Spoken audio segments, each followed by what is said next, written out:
ಹುಕ್ಕೇರಿ ಬೆಳಗಾವಿ ಜಿಲ್ಲೆಯ ಹುಕ್ಕೇರಿ ನಗರದ ವಿವಿಧೋದ್ದೇಶ ಪ್ರಾಥಮಿಕ ಕೃಷಿ ಸಹಕಾರ ಸಂಘ ಹುಕ್ಕೇರಿ ನಿಯಮಿತ ನಂಬರ್ DRBS 1200191617 ಸ್ಥಾಪನೆ 30/10/1916 ನ್ಯಾಯಬೆಲೆ ಅಂಗಡಿಯವರು ಪಡಿತರ ಚೀಟಿದಾರರ ಕಣ್ಮುಂದೆಯೇ ಮೆಷಿನ್ಗಳಲ್ಲಿ ವ್ಯತ್ಯಾಸ ಮಾಡಿ 250 ಗ್ರಾಂನಿಂದ 2 ಕೆಜಿ ಹಾಗೂ ಅಕ್ಕಿಯನ್ನು ಕಾಟಾದಲ್ಲಿ ಹೊಡೆಯುತ್ತಿರುವ ಈ ನ್ಯಾಯಬೆಲೆ ಅಂಗಡಿಯವರು 1 ಕೆಜಿ ಅಕ್ಕಿ ಕಡಿಮೆ ಕೊಡುವುದಲ್ಲದೆ ಯಾಕೆ ಕಡಿಮೆ ಅಕ್ಕಿ ಕೊಡ್ತೀರಿ ಅಂತ ಪತ್ರಕರ್ತರು ಕೇಳಿದ ಪ್ರಶ್ನೆಗಳಿಗೆ ಏನೋ ಉತ್ತರ ನೀಡ್ತಾರೆ. ಸಂಬಂಧಪಟ್ಟ ಅಧಿಕಾರಿಗಳು ಎಚ್ಚೆತ್ತುಕೊಳ್ತಾರಾ ನೋಡೋಣ. ಜನರಿಗೆ ನ್ಯಾಯ ಕೊಡಿಸಿ ಅನ್ಯಾಯ ಮಾಡಬೇಡಿ. ಬಡವರ ಹೊಟ್ಟೆ ಮೇಲೆ ನ್ಯಾಯಬೆಲೆ ಅಂಗಡಿಯ ಪದಾಧಿಕಾರಿಗಳು ಹಾಗೂ ಸೆಕ್ರೆಟರಿ ಇವರು ಆಡಿದ್ದೇ ಆಟ.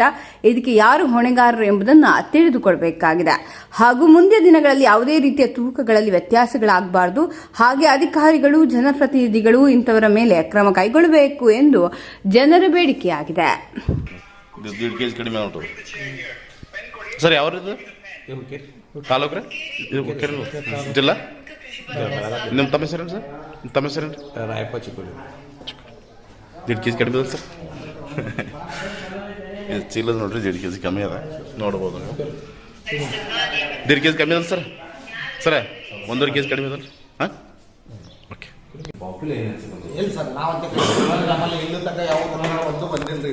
ಇಲ್ಲ ಇಲ್ಲ ಇಲ್ಲ ಸರ್.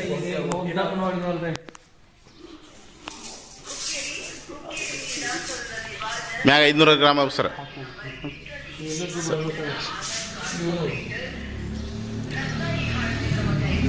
ಈಗ ಸರ್ ಈಗ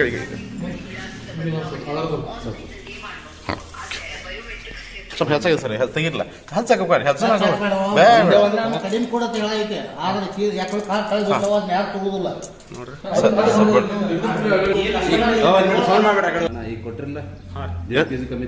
ಎಷ್ಟು ಕಡಿಮೆ ಇತ್ರಿ? 1.5 ಕಿಲೋ ಕಮ್ಮಿ ಇತ್ತಲ್ಲ. ಇದು ಇದು ಯಾವ್ರಿ? ಹುಕ್ಕೇರಿ. ಯಾವ ತಾಲೂಕು ರೀ? ಇದೇ ತಾಲೂಕು. ಜಿಲ್ಲಾ ಬೆಳಗಾವಿ. ನಿಮ್ಮ ಹೆಸರು ರೀ? ಸಂಕೇತ್ ರೀ. ಹಾಂ ಸಂಕೇತ್ ರೀ. ಅಡ್ರೆಸ್ ರೀ? ಚೆನಿಕೊಪ್ಪಿ. ನಿಮ್ಮ ಅಂಗಡಿ ನಂಬರ್ ಎಟ್ಟದ ರೀ? VSS ಹುಕ್ಕೇರಿ. ಅದೇ ಅಂಗಡಿ ನಂಬರ್ ಎಟ್ಟದ ರೀ? ಅಂಗಡಿ ನಂಬರ್ ಗೊತ್ತಲ್ಲ ರೀ? ನೋಡ್ರಿ 1.5 ಕೆಜಿ ಕಮ್ಮಿ ಕೊಟ್ಟಿದ್ರು ಕೈ ಹಾಕಿ ಸದ ಸರ. ಈಗ 1.5 ಕೆಜಿ ಕಮ್ಮಿ ಇತ್ರಿ ಹಾಕ್ಯಾರಲ್ರಿ? 1.5 ಕಿಲೋ ಹಾಕಿದ್ರು. ಎಷ್ಟು ಕಮ್ಮಿ ಇತ್ರಿ? 1.5 ಕಿಲೋ ಕಮ್ಮಿ ಇತ್ತಲ್ರಿ? ಈಗ ಹಾಕ್ಯಾರಲ್ರಿ 1.5 ಕೆಜಿ? ಯಾವ ಹುಕ್ಕೇರಿ. ಯಾವ ತಾಲೂಕು ಇತ್ತು? ಹುಕ್ಕೇರಿ ತಾಲೂಕು. ಜಿಲ್ಲಾ ಬೆಳಗಾವಿ. ತಮ್ಮ ಹೆಸರು ರೀ? ರಾಯಪ್ಪ ಚಿಕ್ಕೋಡಿ. ಓಕೆ.